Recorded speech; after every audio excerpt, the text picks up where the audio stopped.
السلام علیکم، میں ڈاکٹر فرخندہ، ایسوسیٹ پروفیسر شعبہ اردو۔ میں ایم اے فائنل کے 9 پیپر جنرل سروے کا ایک مضمون قصیدہ نگاری کا فن کے متعلق اظہار خیال کروں گی۔ قصیدے کے بارے میں آپ لوگوں نے پہلے بھی سن رکھا ہے، سیکنڈ ایئر میں پڑھ رکھا ہے کہ قصیدہ کیا ہے۔ قصیدے کے معنی تعریف کرنا ہے اور لغوی معنی ہے گاڑے گودے کی۔ قصیدہ پرانے زمانے میں نواب بادشاہ کی تعریف میں لکھا جاتا تھا، اس سے انعام و اکرام پایا جاتا تھا اور شاعر جو ہے وہ اس میں اپنا مدعا بیان کرتا تھا۔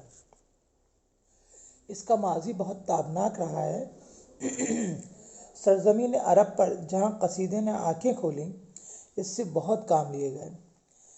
کسی شاعر نے اپنے قبیلے کے اوصاف بیان کر کے اس کے افتخار میں اضافہ کیا، کسی گاؤں نے قصیدے میں جگہ پانے کے لیے تاریخ کے اوراق میں اپنی جگہ بنائی، کسی عاشق نے اپنے عشق کی واردات کو قصیدے کا روپ دیا، اپنی داستان عشق کو امر کر دیا۔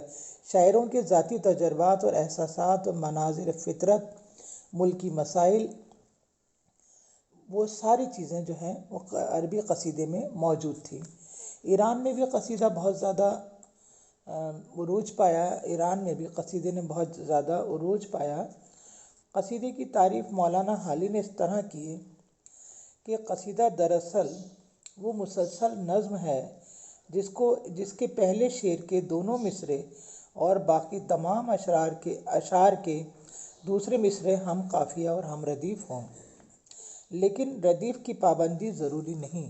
ہمارے بہت سے قصیدوں میں صرف قافیہ ہے، ردیف نہیں ہے۔ قصیدے کے اشعار کی تعداد تو مقرر نہیں، لیکن کم سے کم 5 اور زیادہ سے زیادہ تقریباً 800 اشعار کے قصیدے ہمیں مل جاتے ہیں۔ قصیدے کی حیت یعنی شکل وہی ہے جو غزل کی، کیونکہ غزل نکلی ہی قصیدے سے ہے۔ غزل کی طرح قصیدے کا پہلا شعر جو ہم قافیہ اور ہم ردیف ہوتا ہے، مطلع کہلاتا ہے، لیکن دستور یہ ہے کہ قصیدے میں تھوڑے تھوڑے فاصلے سے متعدد مطلع ہوتے ہیں۔ بعض قصیدوں میں تو یہ تعداد 5 تک پہنچ گئی ہے۔ قصیدے کی شکل غزل سے ملتی ہے، لیکن اس میں نظم کی طرح تسلسل ہوتا ہے۔ موضوع کے اعتبار سے قصیدے کا کوئی عنوان بھی ہونا چاہیے، جیسے غالب کے قصیدے کا عنوان در مدح بہادر شاہ ظفر۔ قصیدے کا موضوع ہوتا ہے کسی کی تعریف یا مذمت۔ مذمت کہتے ہیں برائی کرنا، جیسے تنقید کی زبان میں مدح یا ذم کہتے ہیں، لیکن مدح میں لکھے گئے قصیدوں کی تعداد زیادہ ہے۔ قصیدے میں مدح کو بہت اہمیت دی گئی ہے۔ قصیدہ عربی زبان کا لفظ ہے جس کے معنی ہیں مغز، غلیظ یعنی گاڑا مغز۔ قصیدے میں مضامین بلند اور الفاظ پرشکوہ ہوتے ہیں، اس لیے تمام شعری اصناف میں اسے وہ بلند مرتبہ حاصل ہے جو مغز یعنی سر کو انسانی جسم میں۔ کہا جاتا ہے کہ اسی سبب سے اس صنف کا نام قصیدہ پڑ گیا۔ دوسری رائے یہ ہے کہ لفظ قصیدہ قصد یعنی ارادے سے نکلا ہے، شاعر قصد کر کے کسی کی تعریف یا مذمت کرتا ہے۔ قصیدے کی قسمیں۔ قصیدے کی پہلی قسم ہے تمہیدیہ۔ جس قصیدے میں ممدوح کی تعریف ہے، یعنی ہم جس کی تعریف کر رہے ہیں اس کو ممدوح کہتے ہیں۔ پہلے تمہید کے طور پر تجبیب اور گریز شامل ہو وہ تمہیدیہ قصیدہ کہلاتا ہے۔ ہماری زبان کے زیادہ تر قصیدے اسی قسم کے ہیں۔ دوسرا ہوتا ہے خطابیہ۔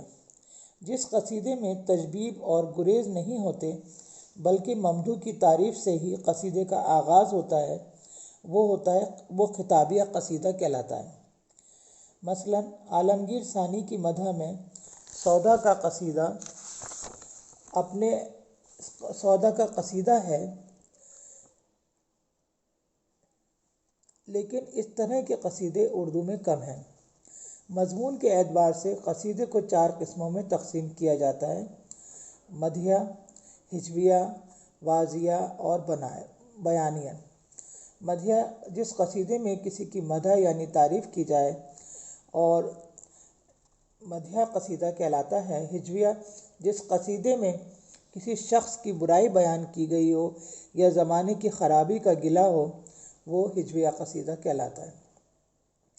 واضحیہ جس قصیدے میں وعظ و نصیحت جیسے مضامین پائے جائیں وہ واضحیہ قصیدہ ہے۔ بیانیہ وہ قصیدہ ہے جس میں مختلف حالات و کیفیات کا بیان ہو، جیسے بہار کا تذکرہ، زمانے کے حالات اور مصائب کا گلہ، جیسے شہر عاشور۔ قصیدے کی تمہید جسے تشبیب کہا جاتا ہے، اس میں مختلف مضامین پیش کیے جاتے ہیں۔ ان مضامین کو لفظ میں نظر میں رکھا جائے تو قصیدے کی یہ قسمیں ہوں گی: بہاریہ اگر تشبیب میں بہار کا ذکر ہو، عشقیہ اگر تشبیب میں عشق اور عاشقی کا بیان ہو، حالیہ اگر تشبیب میں شاعر اپنے حالات بیان کرے یا زمانے کی شکایت کرے، فخریہ اگر شاعر اپنے کمال شاعری پر فخر کرے، اور دعائیہ اگر قصیدے کا آغاز ہی دعا سے ہو۔ اس کا بقیہ حصہ ہم اگلے لیکچر میں پیش کریں گے۔